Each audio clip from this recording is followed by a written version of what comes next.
शुक्लः बृहस्पति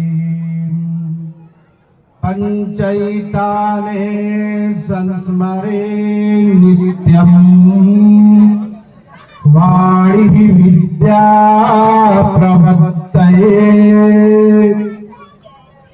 गुरु ब्रह्मा गुरु विष्णु गुरु देवो महेश्वरा गुरु साक्षात् परम ब्रह्म तस्मै श्री गुरुवे नमः। परम पूज्य अनंत श्री विभूषित श्री सद्गुरुदेव भगवान श्रीमद जगत गुरु शंकराचार्य भानपुरा पीठाधीश्वर भगवान के चरणों में मेरा कोट कोट वंदन एवं नमन। मंच पर उपस्थित सभी संत महात्माओं को मेरा भगवान श्री राम के राम में आत्मिक प्रणाम।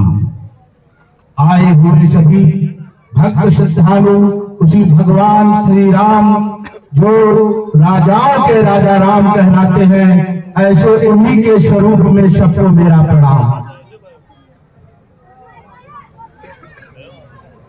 ऐसे यहाँ पर उपस्थित बहुत लोग होंगे जिन्होंने भगवान श्री राम के जो भी मंदिर का निर्माण हुआ है उसमें गिलहरी के ही मात्र सबका कुछ ना कुछ धन और संकल्प लगा हुआ होगा,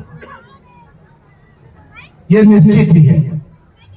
लेकिन अपने देश में जो सबसे जटिल और कठिन पूजा है वो है मूर्ति पूजा।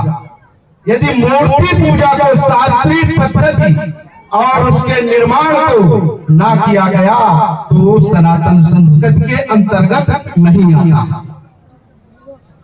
यह हमारा सबका बड़ा सौभाग्य है कि हमने भगवान श्री राम के 500 वर्षों के बाद नूतन विग्रह का अवलोक प्राप्त किया।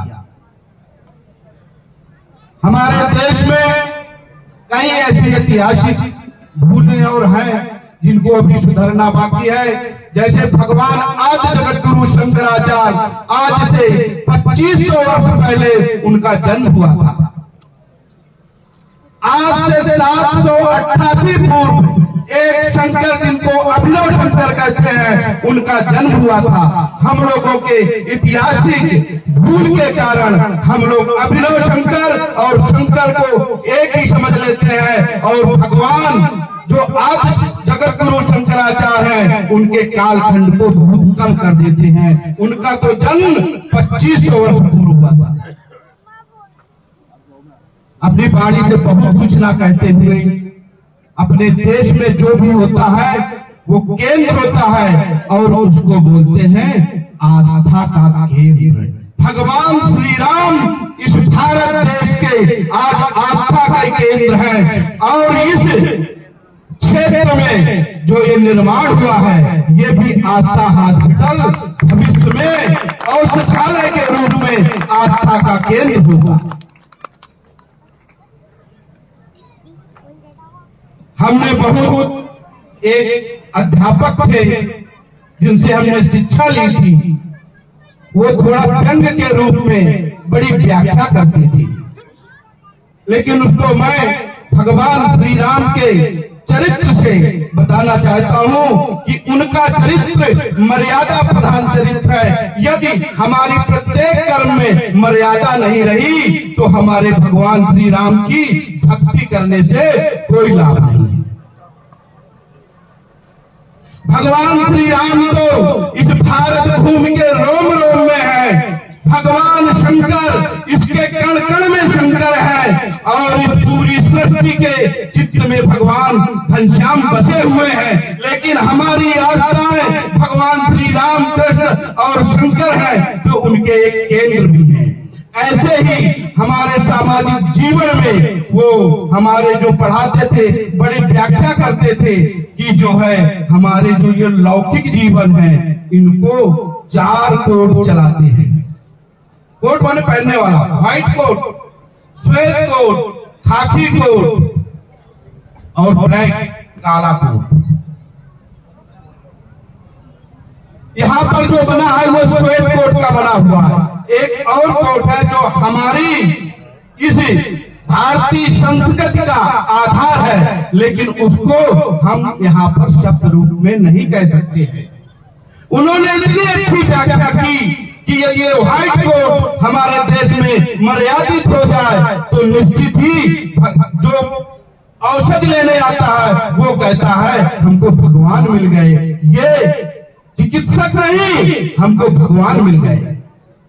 ऐसे ही जब कोई ब्लैक कोट के उसमें फंसता है और वो केवल उससे धन के खींचता है तो वो कहता है हम यमराज के उसमें फंस गए, लेकिन उसको बिल्कुल निर्णय दिला देता है, न्याय दिला देता है तो कहता है हम भगवान से मिल गए।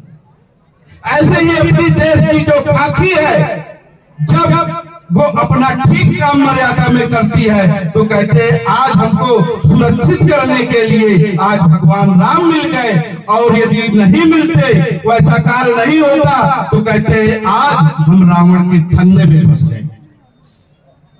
अर्थात भगवान श्री राम का चरित्र मर्यादित है तो हम लोगों को अपने प्रत्येक जीवन में मर्यादा ही करनी चाहिए। और एक और है जिसको शब्द से नहीं कह सकते, वो तो हमारे इस भारतीय संस्कृति की सिखाने की प्रथम गुरु में आती है।